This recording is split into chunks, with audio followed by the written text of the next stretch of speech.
Allman in the morning. Common Sense Radio. Good morning, you bunch of drunks. So, these predatory politicians always have their hand out. Great example of that is Mayor Slay and what's his face? Who's the other guy? Lewis Reed. Yeah. Deciding on the day after the Winter Classic that they're going to squeeze and soak the taxpayer for money to pay for Scott trade renovations.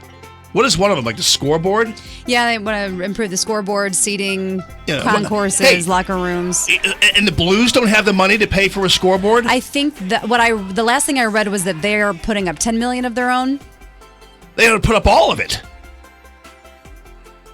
What taxpayer in the city of St. Louis is going to want to put forth any amount of money from the government coffers? I mean, they're constantly complaining about the lack of police officers and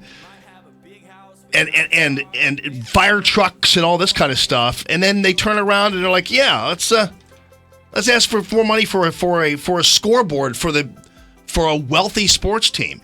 I love the Blues and everything, but pay for it yourself, for crying out loud.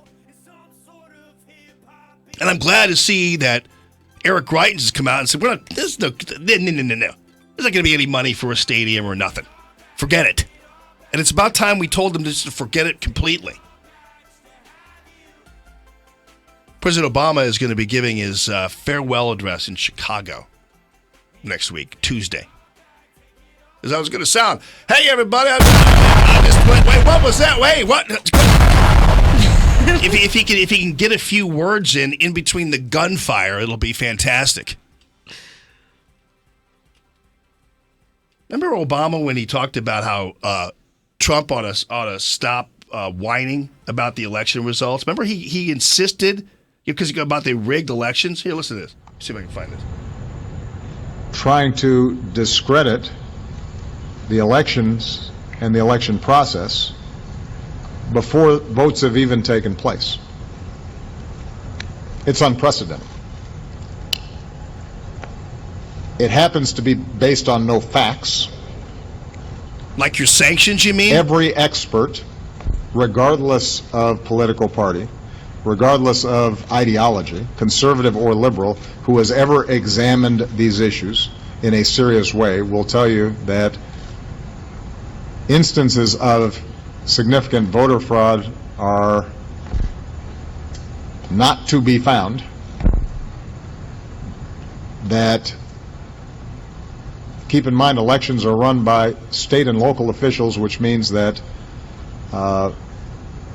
there are places like Florida, for example, where you've got a Republican governor who's a Republican appointees are going to be running and monitoring a whole bunch of these election sites. The notion that somehow if Mr. Trump loses Florida, it's because of those people that you have to watch out for. You mean the Russians there, Obozo?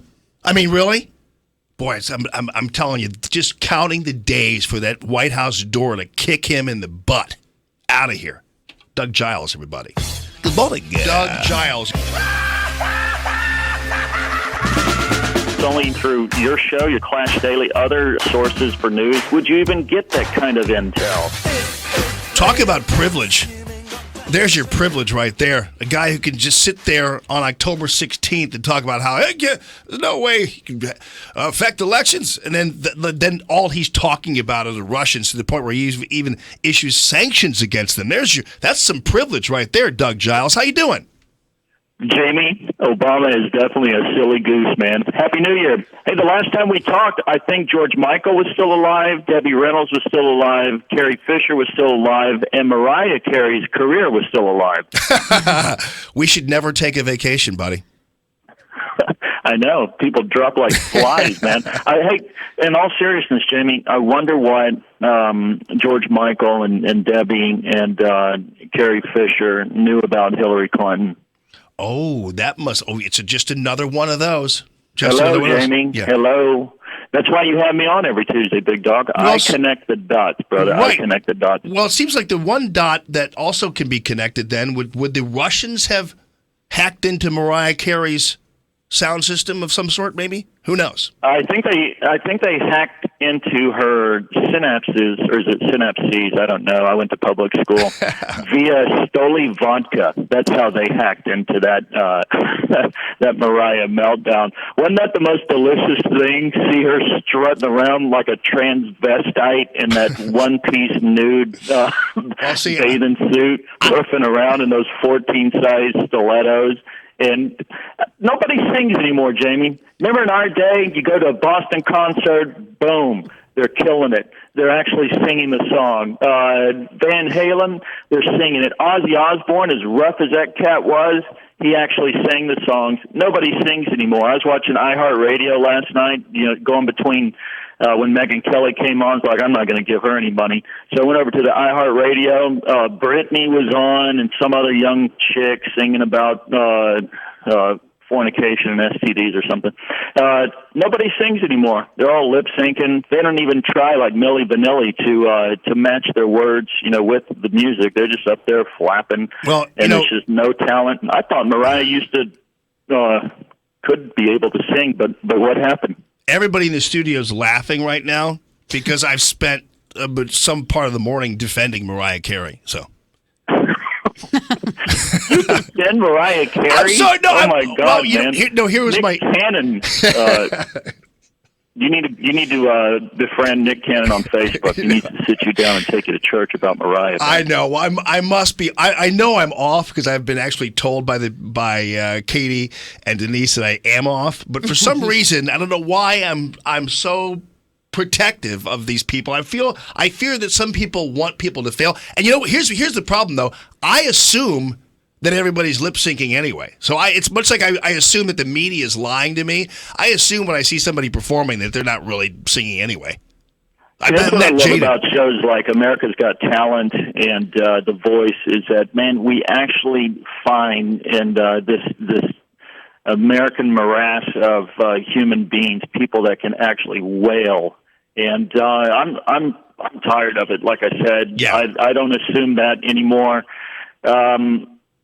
It's just Mariah Carey lip syncing. I mean, that's what I went to a NSYNC concert, man, and Pink opened up for the NSYNC boys when what were you doing? Oh, okay, were little. Yeah. She killed it, man. No lip syncing, no nothing. That chick came out there and she earned it and owned it.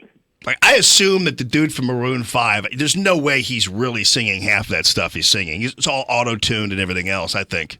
So. Oh, you're going to get the girls angry if you bring in that guy. What's his name? I don't know. Adam Levine. Oh, yeah. Adam Levine. Yeah. See? She immediately, it's Adam Levine. It's Adam Levine. Because he's good looking. Hey, but yeah, well, that's true. But I still think there's no way that half the time he's singing that way on his records, at least. So here's the deal. You got to lip sync your radio show, man. Hey, by the way, I've been having so much fun with all these, like, for instance, this Talladega College there. Now all the idiot alumni are bitching about the fact that the Talladega band, which is a black liberal arts college, is going to be marching at Trump's inauguration. And then we have these people calling him racist. Then we have the people calling him Hitler.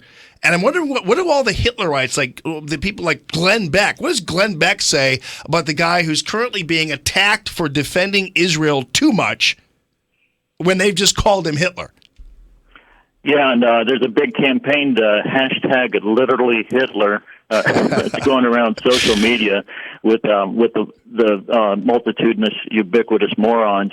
But it's weird. The snowflakes, they seem to don't understand that Hitler liquidated Israel, and lo and behold, the one Donald J. Trump, I believe he's the only one out there stumping for protecting the state of Israel. Buddies with Bibi, and yet he's literally Hitler, Jamie. Yeah. These people don't read history. They don't understand. Those are trigger words, and and again, you'd think a cat like Glenn Beck would understand the implications of calling President-elect Hitler, but looks like it escaped his notice. And guys like Milo and Ben Shapiro, none of these guys point to Bannon and or Trump and Ben Shapiro's known Bannon closely. They worked together at Breitbart. And he's no fan of Bannon, but he said he's not a racist. Yeah, right. I know. They'll put the literally Hitler sticker on him, man, and run with it. You know, speaking of Germany, this story confounds me about how the police there managed to reduce the number of sex assaults on New Year's Eve to 24. And that's apparently that's apparently success in Germany when you only have 24 innocent German women attacked by North African immigrants. But now they're being accused of racially profiling these guys. Right by who, Jamie? Did you say North African immigrants? Yeah, these people that they've just opened the borders to. You mean Muslims? Well, whatever they are, they're called. I guarantee they're not Baptists. Hordes of raping Baptists coming through Germany. Hey, I don't know if your girls, you got some female co-hosts, right? I can hear them occasionally. Yeah. Ask them if they can. Well, they probably can hear me right now. Ladies, would you like to wear a chastity belt to keep from being raped by refugees? Oh boy. An entrepreneur from Germany has created trousers with the aim of protecting women from possible sex attacks while they're out jogging. And the first 150 sold out immediately in Deutschland. Wow. Well, now, these trousers, they come with a lock for women's intimate areas and an alarm. I'd love to hear that alarm. So would ensure the wearers were kept safe from any sex attacks. Hey, Angela Merkel and entrepreneurs in Germany, how about instead of they hear an alarm, they hear a .357 Magnum go off in their face? I was about to say, wouldn't a 38 or a 45 be less expensive and probably, easier to manage? And the success rate would be much better. But this has a 130 decibel alarm, Jamie, and it keeps the terrorist alive because we don't want to send them packing down to Dante's Easy Bake prematurely just because they intruded our space. This is where Dante's pussification gets you. This is where political correctness gets you. You're now bringing back chastity belts and rape-proof underwear that's got a buzzer in the crotch. Sorry, guys. If I was a woman, I would do what I did with my daughters. I would learn martial arts, primarily jiu-jitsu, because all fights go to the ground, and I'd become a weapons expert, and I'd move away from any damn country that wouldn't allow me to kick ass and take names, period, and put some guy down. I'm talking double tap the center mass of that jackass. These guys, I'm telling you, the Green Party and Merkel, they're gonna kill their citizens. I mean, these folks are as dangerous to the German citizenry as any of these Norfries, as they call them. And I realize I wasn't trying to gloss over the fact that they're Muslims, but that's what the police called them, as Norfries. And they were accused of profiling by using those terminology when every single one of these guys is a North African immigrant that has caused problems. Right. No, I don't know if you saw how the poor refugees celebrated New Year's Eve in France. They torched 1,000 cars. Europe's done. I'm glad I went. I used to go there all the time, do speaking engagements in Holland, and had a great time. Went all over Western Europe. Loved their museums. But you know what? They've got thin skin. They've got a diminishing birth rate. And they're allowing people who fundamentally and radically hate everything that they stand for. They're not going to assimilate. They can have 3 to 5 wives that spit out, anywhere from 4 to 7 kids per wife. They're on the government dole. And you know what? Islam is the fastest growing religion. Christianity's plummeting. And as soon as the population tips 51-49, it's adios, you snaggletooth Brits and you stinky French and you and the BMW and Mercedes building Germans. It's going to become a suckistan. That's what they do. It's heading that way right now. The more secular Germany's become, the more it's been invaded by the Muslims who actually prey on these rotting trees, so to speak. And they've been doing that. Germany, France, the same way. They were burning cars dug 10 years ago. And people were just like, ho-hum, it's just a neighborhood where the police don't even go. But yeah, I mean, hey, buddy, listen, always good to talk to you. How are both books doing? How'd they do over Christmas? Pussification is screaming. It's still in the top 25. It's been out 5 months now, and it's still out there hanging around. Sometimes we get a spike, and it's in the top 5 again. The coloring book for college crybabies. I don't know if it's so offensive, Jamie, but it's not going as well as Pussification.